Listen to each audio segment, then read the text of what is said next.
A little earlier, I spoke to Scotland's First Minister Alex Salmond, and I asked him if he was prepared to go ahead with a referendum, regardless of whether it was constitutionally acceptable to London.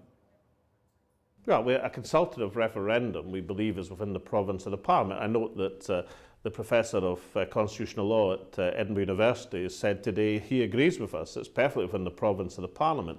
What we object to is this extraordinary attempt by Downing Street, by the Prime Minister, the Chancellor of the Exchequer, to start pulling the strings of the Scottish referendum in remote control from London in a sort of Thatcher-esque manner. We think these days are over, and Mr Cameron and Mr Osborne would be well advised to recognise the new reality where Scotland votes democratically for something to be done, and what is done is fashioned and made and decided by the people of Scotland, not Tories and Downing Street. Just so that people can get a sort of idea of what really is going on here, can I ask you a series of just very quick-fire questions? For example, what will the currency be? Euro, pound or Scottish pound? Keep sterling until such time as the people of Scotland decide otherwise. Now, on oil, revenues veer between 6.5 billion in 2010 and as high as 12 billion in earlier years. All of that has been regarded as British oil. How will you divide it? Well, the geographical share of North Sea oil, that's in the Scottish continental shelf, would accrue to Scotland. What is in the English continental shelf would accrue to England. It's certainly true that with a share or a proper share of our own resources, Scotland would be the sixth most prosperous country in the developed world at the present moment. But of course, because, well, currently it's about 90% of the field, that's the revenue-bearing oil and gas fields, are in Scottish waters. But of course we make no claim on gas or perhaps shale gas to come in English waters and English territory. That's the resources of England. We just ask for the resources of Scotland. We've obviously got a big difficulty with our national debt as Britain, as the United Kingdom. Once you separate off as an independent country, what proportion of the £9.4 trillion national debt will you regard as Scotland's? Well, it's heading towards a trillion on the national debt at the present moment. You mustn't exaggerate even the amazing debts that have been piled up by Tory and Labour incompetence in Westminster but just administration. Give me a percentage. Anyway, take the percentage, yeah. John. You do it either on a GDP share or a population share in negotiations. I'm afraid we're going to have to bear our fair share of the Treasury incompetence. What is that? What is that fair share? I think, either GDP or population share, John. But the point well, that would be about 9%, agreed?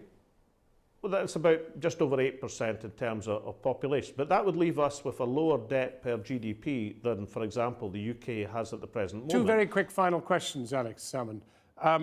One, how on earth can you justify taking 90% of UK assets after independence and saying, right, OK, fine, they're Scottish, and at the same time saying, and we'll only take 9% of the debt? Because it's not the assets of the past. The debt has been accumulated in the past, John. You know, there's been £250,000 million of North Sea oil has gone straight to the Treasury over the last 25... Well, I'm making the point, John, over the last 25 to 30 years. We're not going to ask for our share of that back, unfortunately. OK, but what about the banks? So what about the banks? Royal Bank of Scotland, £180 billion of exposure. That's what the British government has to that bank.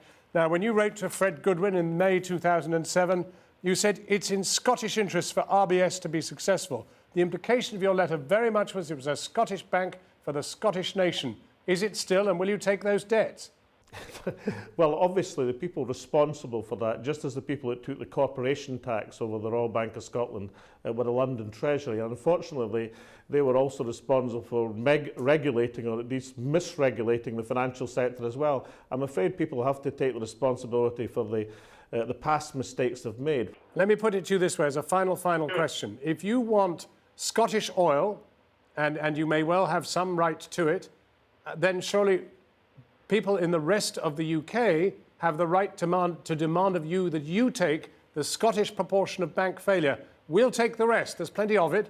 Well, look, the argument, as I understand it, from Westminster politicians, is that Scotland is a poor wee subsidised place that gets too much spending. You would think they'd be queuing up to say, OK, go off and stand on your own 2 feet. Instead, they're conspiring like anything to try and hang on to us.